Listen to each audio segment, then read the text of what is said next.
Musique, Frédéric Huttman.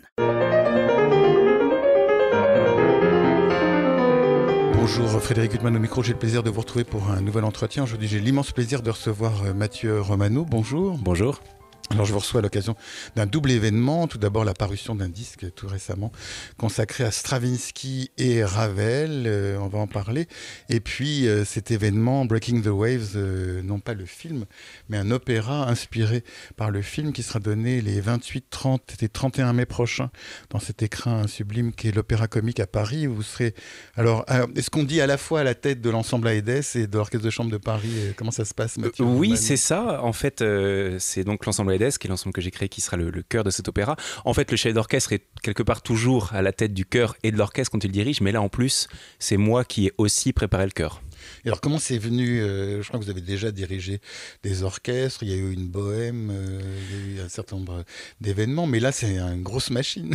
Oui, alors depuis pas mal d'années, je dirige à la fois le chœur et l'orchestre. Donc j'ai déjà eu l'occasion de faire des productions d'opéra, d'oratorio. Et d'ailleurs, j'ai déjà eu l'occasion de diriger un opéra à l'Opéra Comique pendant la période du Covid. Le voyage dans la Lune. Voilà, exactement. Mais ce sera la première fois que je dirige un opéra à l'Opéra Comique avec du public, je dirais. Et aussi ma première collaboration avec l'Orchestre de Chambre de Paris. Alors c'est un opéra dont la musique est de Missy Mazzoli, un livret de Royce Vavrek, peut-être que je prononce mal, qui va bien m'excuser, donc basé sur le film de Lars von Trier, et ça a été créé en 2016 à l'Opéra de Philadelphie. Alors je n'ai pas eu le plaisir malheureusement d'être à Philadelphie à ce moment-là et d'écouter cet opéra, mais j'ai écouté des musiques qu'on peut découvrir sur le net de justement Missy Mazzoli, et c'est une musique absolument merveilleuse. Ah oui, je suis un grand fan de sa musique que je ne connaissais pas, pour tout vous avouer, avant de travailler sur cet opéra, mais je trouve que c'est une musique à la fois très accessible, notamment cet opéra. Donc les lignes vocales sont très vocales, ça paraît bête à dire, mais c'est très lyrique et à la fois c'est une musique très complexe. Il y a des éléments de post-minimalisme américain, on sent un peu du Britten, enfin évidemment elle a son univers, mais je dirais c'est un univers avant tout basé sur la dramaturgie, c'est une vraie dramaturge. On sent que là, texte et musique sont vraiment écrits pour l'opéra. Chaque personnage est caractérisé évidemment par ses lignes vocales, mais aussi par la musique orchestrale. Donc c'est vraiment une partition extrêmement riche et intéressante. Alors la mise en scène est de Tom Morris. C'est un metteur en scène que vous connaissiez, avec lequel vous aviez travaillé, ou vous avez découvert aussi? Alors j'ai découvert son travail, je n'avais jamais travaillé avec lui. Et alors c'est pareil, la mise en scène est assez exceptionnel, je trouve, parce que donc tout l'opéra se passe sur une île, et donc Breaking the Waves, cette notion de waves, donc les vagues évidemment de la mer, mais aussi les vagues d'oppression, de cette insularité, de cette communauté religieuse, de la société, de la voix de Dieu qui est en fait la voix de Bess qui se parle elle-même. Donc toute ce huis clos est magnifiquement mis en scène par en fait une structure tournante qui représente tous ces éléments à la fois. Donc c'est un grand défi technique, mais ça pour un résultat assez incroyable, je trouve. Alors Mathieu Romano, on a déjà eu l'occasion d'en parler lors de précédents entretiens. Moi, ce qui m'impressionne, outre votre talent, mais je ne vais pas vous faire rougir, c'est votre éclectisme. La dernière fois que je vous ai entendu en concert, il y a une fois, c'était vous dirigez le chœur dans la messe de Bernstein, à la Philharmonie de Paris, un événement incroyable avec l'Orchestre de Paris, une œuvre tellement rarement donnée en France. Et puis là, récemment, je vous ai entendu diriger votre chœur à AEDES dans les Liebeslieder-Walzer de Brahms et du Schumann. Il y avait d'ailleurs Johan Hérault, et Tanguy de Villancourt au piano, Johan Hérault que vous retrouvez pour cette production de Breaking the Waves. Et alors là, Breaking the Waves, donc j'imagine que c'est l'Opéra Comique qui vous a sollicité, mais sinon vous allez au gré de quoi, Mathieu Romano? Mais je vais avant tout au gré j'allais dire de mon excitation. Enfin, je suis assez intéressé par tout. Dès le début, moi j'ai choisi, d'une part avec AEDES et aussi d'autre part dans ma carrière de chef d'orchestre, d'être assez éclectique. C'est-à-dire que voilà, en effet, je fais autant de la musique baroque que du contemporain le plus avant-gardiste, on va dire. Mais voilà, moi ce qui m'intéresse, c'est d'une part les défis. En effet, vous parliez de Mass de Bernstein, on a aussi fait Corot de Berio, voilà, cet opéra Breaking the Waves. Voilà, ça m'intéresse de goûter à tout. Je n'ai pas envie de me spécialiser dans quelque chose. Et avec AEDES, c'est pareil. Finalement, AEDES est un chœur qui, je dirais, est spécialisé dans le fait de savoir tout faire.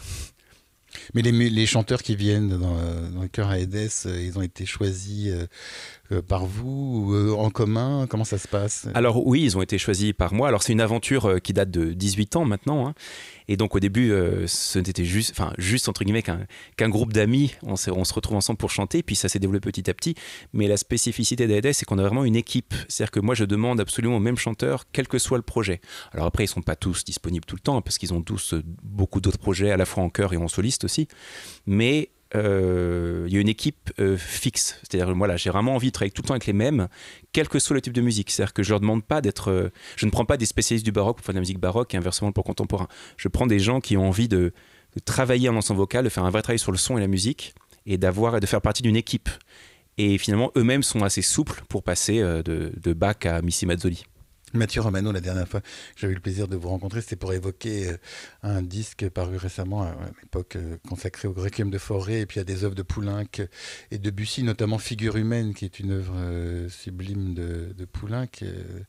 Et puis là, on vous retrouve pour un autre disque événement, Les Noces de Stravinsky, mais pas dans la version qu'on connaît, qui d'ailleurs doit être très compliquée à monter, parce qu'il y a 4 pianistes, un grand orchestre... un chœur. Là, c'est une autre version. Alors, je crois que d'après le texte qui accompagne ce disque, en fait, il y avait que il y a 4 mouvements. Il y en a 2 qui avaient été écrits pour cette formation par Stravinsky. Voilà, c'est ça. En fait, la version qu'on connaît, qui est donc, comme vous l'avez dit, pour 4 pianos, tout un ensemble de percussions et chœurs, qui nécessite un grand chœur et qui est une version plus tardive que celle dont on parle là, la version de 1919. Et dans cette version, qui est donc pour 2 cymbalums, piano mécanique, percussion et harmonium, et bien sûr chœur et soliste, Stravinsky en a écrit les 2 premiers mouvements et s'est arrêté. Il s'est arrêté en fait pour plusieurs raisons. Alors, d'une part, à l'époque, c'était compliqué de trouver 2 joueurs de cymbalum, tout simplement, et de trouver les instruments, ne serait-ce que ça, les instruments, et de coordonner un piano mécanique, 2 cymbalums, un harmonium et un chœur. Voilà, c'était trop de défis à la fois. Donc, il a laissé tomber cette version, à son grand regret, hein, parce que c'est une version qui lui tenait beaucoup à cœur. Et donc, Théo Verbet a réorchestré la suite, les 2 mouvements manquants de Stravinsky, et donc cette version que nous avons pu graver. C'est une époque d'ailleurs où il y a quand même des expérimentations instrumentales de Stravinsky. Bon, il y a l'histoire du soldat pendant la guerre, avec des formations particulières. Ah oui, tout à fait. C'est une période très créatrice de Stravinsky. D'ailleurs, il a aussi fait des études pour piano mécanique, pour pianola. Donc c'est très intéressant à écouter, mais c'est vrai que ça demande beaucoup de défis techniques, on va dire. Notamment, il y a le pianola. Alors, le pianola, c'est un instrument qui est réglé... Et vous devez vous adapter votre tempo sur le tempo que vous avez choisi pour le pianola. Oui, c'est ça. Alors, en fait, ça dépend. Je ne suis pas un grand spécialiste du pianola, mais maintenant, je le deviens un peu, on va dire. Mais à l'époque, les pianolas étaient, je crois, mus par des cylindres, jouaient des cylindres, et étaient soit électriques, soit actionnés par un pianiste, à l'aide d'un pédalier, je crois. Et donc là, on pouvait un tout petit peu modérer le tempo, on va dire. Les pianolas modernes sont des pianos qui sont des vrais pianos mais qui sont contrôlés par un ordinateur. Donc en fait, on peut à la fois faire ce qu'on veut, on peut le programmer comme on veut, mais une fois que c'est programmé, ça ne bouge plus. Donc une fois que la musique est lancée, le tempo est immuable. Donc quelque part, c'est un petit peu comme... moi, finalement, ça ne m'a pas trop déstabilisé parce que je suis aussi habitué à faire beaucoup de musique contemporaine avec des bandes électroniques, des déclenchements, ce genre de choses. Mais disons qu'on est assez... non pas limité, mais contraint par le pianola, on va dire. Alors, vous faites précéder cette version de Noces d'une mélodie traditionnelle dont Stravinsky s'est inspiré. Et en fait, quand on écoute cette version de 1919 que vous interprétez avec le chœur Aedes et les instrumentistes, en fait, il y a le côté justement traditionnel qui ressort beaucoup plus que dans la version habituelle. Exactement, je trouve que les sonorités des cymbalums, du piano puis de l'harmonium, et des percussions, bien sûr, tout ça rend la chose très, très terrienne, avec peut-être un côté plus traditionnel. D'ailleurs, le texte, il y a beaucoup d'histoires populaires traditionnelles. Le texte est en fait un collage de plein de choses. Donc, il n'y a pas à spécifiquement parler d'une histoire complète, mais c'est plutôt tout un collage. Et cette version aussi a l'avantage qu'elle est, j'allais dire, à taille humaine. C'est-à-dire qu'on peut vraiment faire des vraies nuances. Parce que quand on fait la version 4 pianos, et percussions, soit on demande au pianiste de tout jouer piano, et du coup c'est très frustrant, puis ça rend pas. Et si les pianistes jouent les vraies nuances, à ce compte-là, il faut un énorme chœur. Enfin voilà, les contrastes, les subtilités sont moins faciles. Avec cette version, on peut vraiment avoir une version très chambriste et très virtuose. Et comment vous aviez eu connaissance, vous, de cette version de 1919 qui est si peu usitée? Alors en fait, ça part, ce CD, donc Les Noces et Boléro, part d'un projet avec la chorégraphe Dominique Brun, qui voulait faire un spectacle autour de la figure de Nijinska, qui a créé la chorégraphie et du boléro et de Noces. Donc elle a fait un spectacle avec ces deux œuvres, et elle voulait justement, c'est elle qui voulait privilégier cette version de chambre. Voilà, donc c'est elle, quelque part, qui m'a fait découvrir cette version. Oui, puisque vous parlez du boléro, et le boléro, il complète ce disque. Bon, le boléro de Ravel, peut-être c'est pas forcément utile de le présenter, mais dans cette version, oui, c'est incroyable, parce que c'est quand même l'œuvre symbolique de l'orchestre, et vous choisissez de la diriger dans la même formation que les Noces, avec le chœur à Édesse. Tout à fait. C'est une prouesse. Bah, oui, c'était là aussi un grand défi dans cette transcription de Robin Melchior.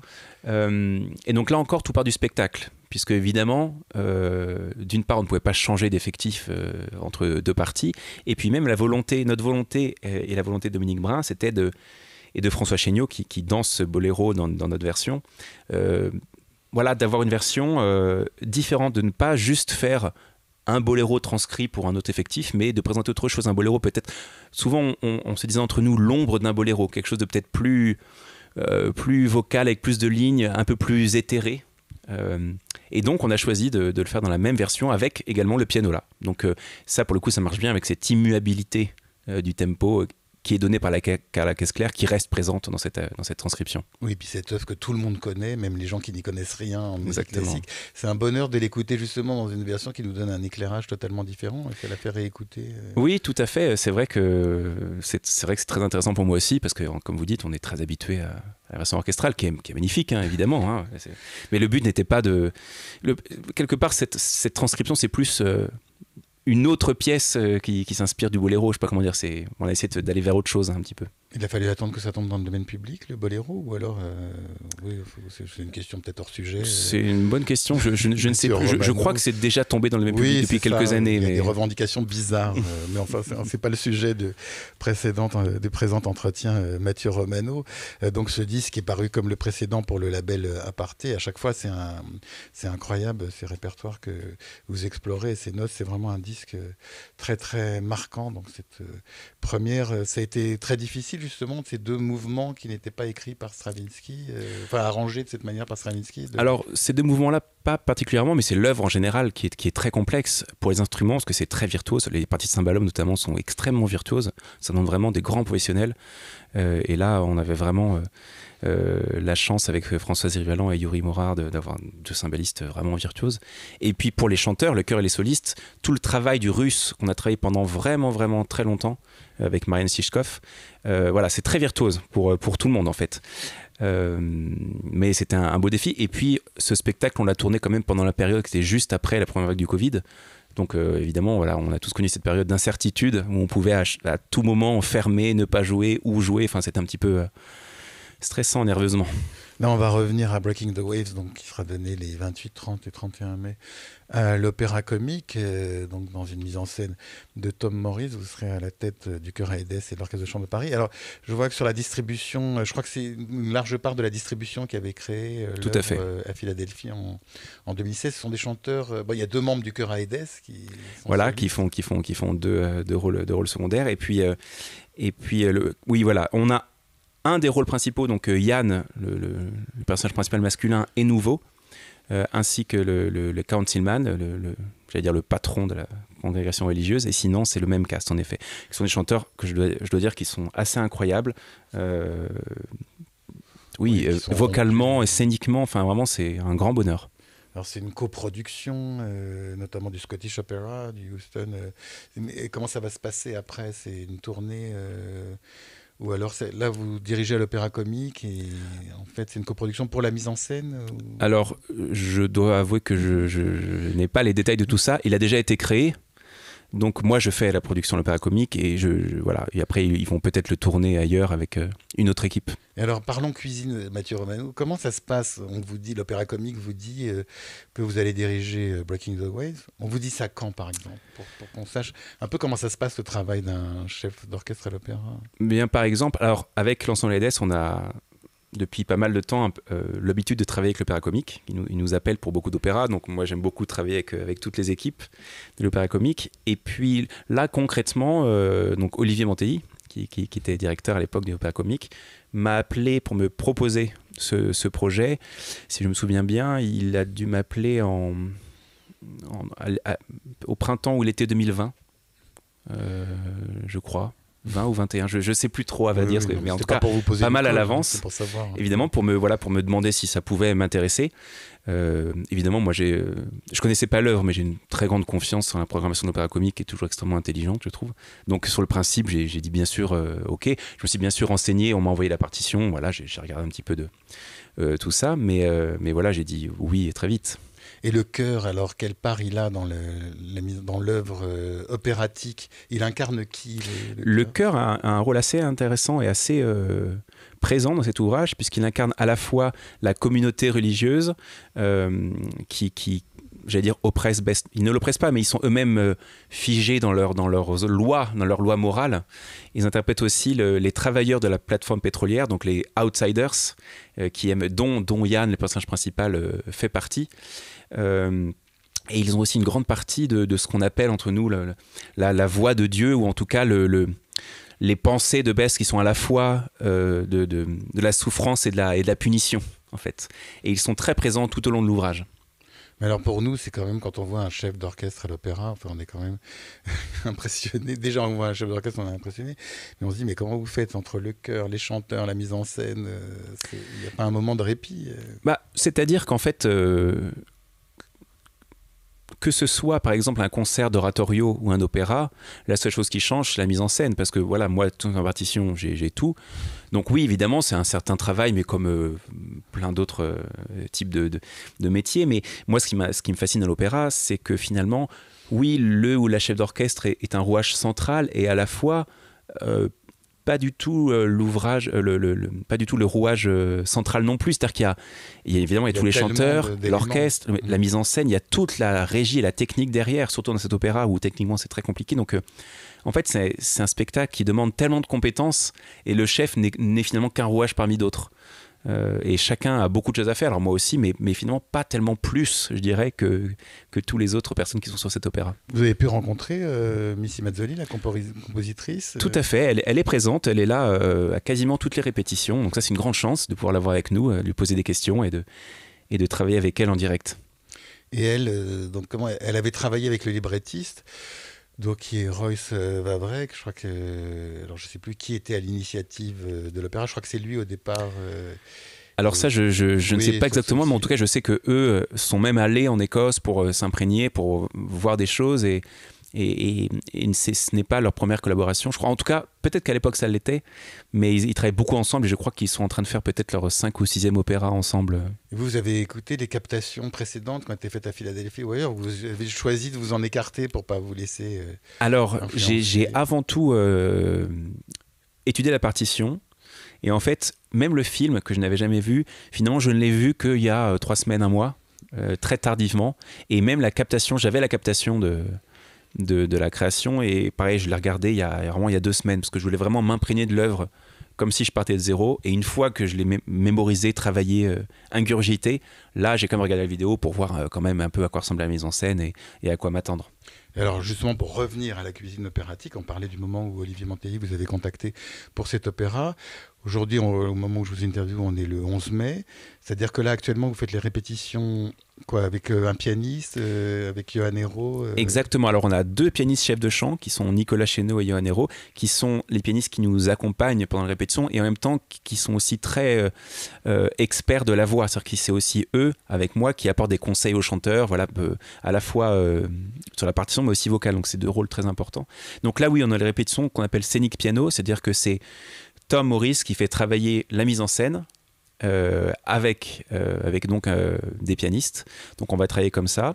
Et puis moi, en parallèle, bientôt, je vais aller travailler avec l'orchestre seul.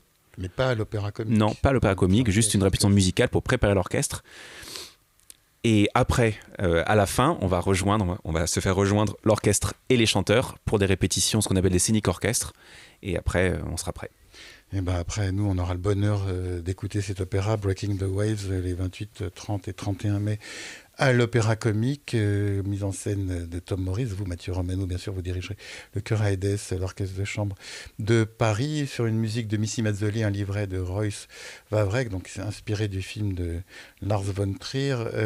Et puis, voilà, on attend ça avec impatience. Et puis, pour combler notre attente, il y a ce disque consacré à Stravinsky et Ravel, donc à la fois les noces dans sa version de 1919 et le boléro. Donc il y a l'ensemble Aedes, les siècles, enfin, une équipe que vous connaissez bien. Oui, on a beaucoup l'habitude de travailler avec les siècles, qui est un orchestre formidable. Ils ont quand même quelque chose en commun avec vous aussi. C'est exactement ce que j'allais dire. Le changement d'époque. Exactement. Et puis même cet amour de la musique et cette souplesse pour aller dans tous les répertoires. Voilà, on a beaucoup de choses en commun et c'est pour ça qu'on travaille beaucoup ensemble. Bon ben, on va pas dévoiler quel sera le prochain projet discographique. Mais il y en aura un bientôt avec Aedes et les siècles. On continue sur la lancée. On attend avec impatience tout ça. En attendant, Mathieu Romano, il me reste à vous remercier infiniment d'avoir été mon invité. Merci beaucoup. Pour illustrer cet entretien avec le chef de chœur et d'orchestre Mathieu Romano, je vous propose d'écouter une œuvre célébrissime, le Boléro de Ravel, mais dans une interprétation très particulière, une transcription pour chœur, cymbalum, harmonium, percussion et pianola. Je vous souhaite une belle écoute de cette œuvre iconoclaste et une très belle fin de soirée sur RCJ.